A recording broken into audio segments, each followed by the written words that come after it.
भारत में अमेरिकी दूतावास ने ट्रंप के हवाले से कहा है कि भारत दुनिया की सबसे पुरानी सभ्यताओं में से एक का घर है। यह एक अद्भुत देश है और इंडो पैसिफिक क्षेत्र में अमेरिका के लिए महत्वपूर्ण रणनीतिक साझेदार है। पीएम मोदी हमारे बहुत अच्छे मित्र हैं। यह पहली बार नहीं है जब ट्रंप ने मोदी की प्रशंसा में कसीदे न पड़े हों।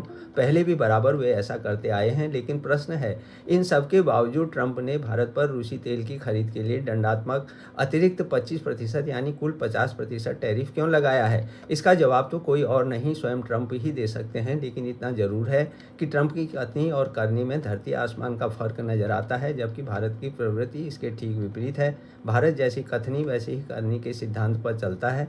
भारत ने अमेरिकी धमकी की परवाह न कर दूसरे राष्ट्र की कीमत पर नहीं, बल्कि अपने राष्ट्रीय हितों को सर्वोपरि रखा है। अपनी स्वतंत्र और संतुलित विदेश नीति पर उसे कोई समझौता मंजूर नहीं है।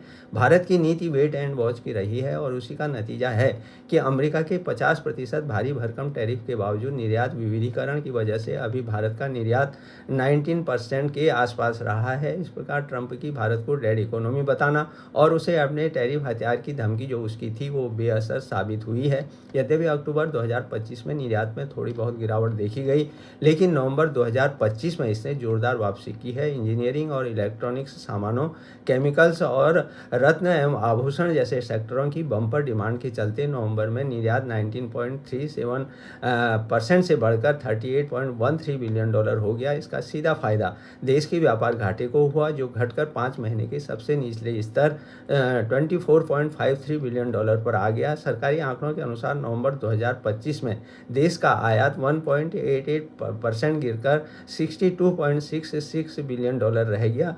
इसकी मुख्य वजह सोने, कच्चे तेल, कोयले और कोक के आयात में कमी आना है। यही नहीं, अप्रैल-नवंबर 2025 के दौरान अमेरिका 6.98 अरब डॉलर के साथ भारत का सबसे बड़ा एक्सपोर्ट मार्केट बना रहा। भारत की जीडीपी 2025-26 की दूसरी तिमाही जून-सितंबर में 8.2% रही, जो कई बड़ी अर्थव्यवस्थाओं जैसे अमेरिका, चीन, Japan, Germany, Britain, France, Italy और कनाडा से कई तेज है। इसके पीछे ग्रामीण मांग, उद्योगों की मजबूती तथा अच्छी खपत का योगदान रहा।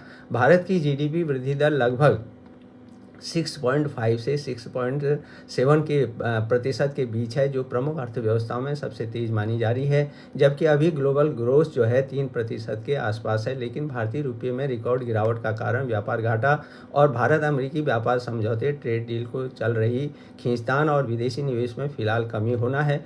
वैश्विक रेटिंग एजेंसियों और IMF ने भारत की अर्थव्यवस्था को विश्व की सबसे तेज अर्थव्यवस्थाओं में माना है। इसलिए हम तो यही चाहेंगे कि ट्रंप साहब टैरिफ हटाकर बढ़ाइए भारत से दोस्ती का हाथ।